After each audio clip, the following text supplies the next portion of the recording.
Welcome to From Rome Info video. My name is Brother Alexis Baniel. I'm the publisher and editor of FromRome.info. And in this video, I'm making an appeal to all those talking heads, personalities, clergy, laity, religious around the world who think Pope Francis is the true Pope, but realize that he's a public manifest heretic and he's destroying the church, and that something must be done to get rid of him. So I know lots of you don't like me. I've criticized most of you, probably all of you at some time or other, at least in general terms. But let's put aside our differences for a moment and realize there's something more important here than personal reputations and what we don't like about one another. Let us agree that saving the Catholic Church is the most important thing we can do in the coming year. And saving the church from Bergoglio is an existential necessity because he is destroying the church. Now, I'm not going to get into arguments and attempt to prove to you that he's destroying the church. This video is for those who already realize it and recognize it. And I won't name names, but there are those who have just realized it because of one scandal or another. So, please, put your thinking caps on. Look at the problem from a practical point of view. You think he's the Pope. But if he's a public manifest heretic, then he's no longer the Pope. Cardinal Muller said that the other day. Well, you consider him a cardinal. I consider him an archbishop because I'm in union with Pope Benedict. But nevertheless, someone has to declare it. The church is not based on private judgments, not even of cardinals. There has to be a council called. Now, there is a principle. No one can judge the first see, but that regards the teaching of the magisterium. There are popes throughout history, search your history books, who did very scandalous things like burn incense to Mars, which is an act of idolatry. Apostasy means you're out of the church. And they were called to a provincial council here in Italy, of the Roman ecclesiastic province, which if you go to Catholic-hierarchy.org, you can see what are the dioceses in the province of Rome. And they questioned him on it. And he repented, and they recognized that he remained the Pope. But if he hadn't, he would have been deposed. There's another precedent. In 1046, there were 3 claimants to the papacy. A provincial council was called, and all 3 were deposed. 2 by decree of the council, and 1 voluntarily renounced. So there's precedent, and the church has a legal method. You find this in Canon 440 and the following. So,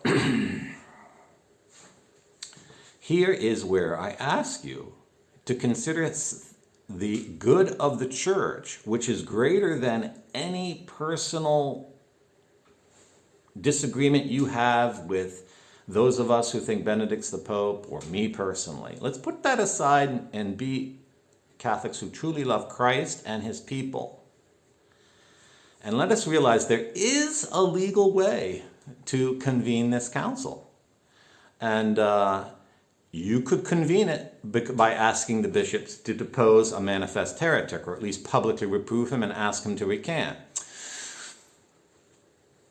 How likely do you think that is? But there's another way. You can ask the council to be convened on the basis that the faithful don't know who the true Pope is. Because in that case, the apostolic see is in truth impeded.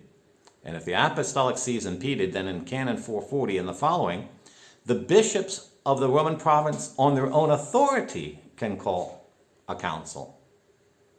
And at that council, they can make any decision that will oblige all the cardinals, all the bishops and archbishops of the province, including all of the ones in the Vatican, all the clergy, all the religious, all the laity of the Roman province. And because of the authority of the Church of Rome, that decision will be accepted throughout the whole church. And at that council, you could depose someone for not being the Pope or for being a heretic. So put your thinking caps on. You want what we want. We are both united in the same desire to get rid of Bergoglio.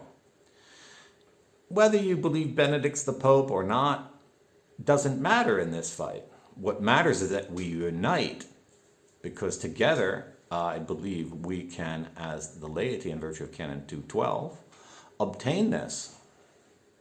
So this Sunday at Rome, several thousand, more than 2,000 Catholics and even Pope Benedict we're going to come together and pray.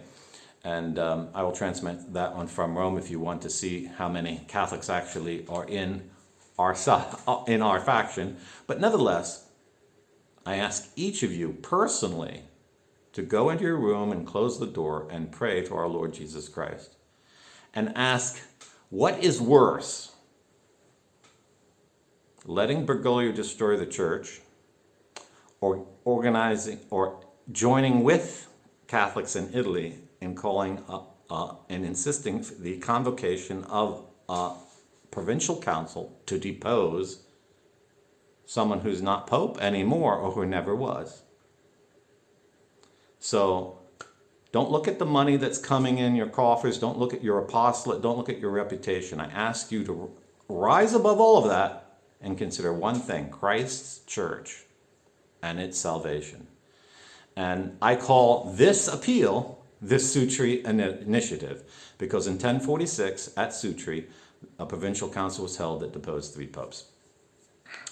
And we don't have to be organized, okay? I'm not asking that you submit to me or I submit to you, that any of us submit to one another.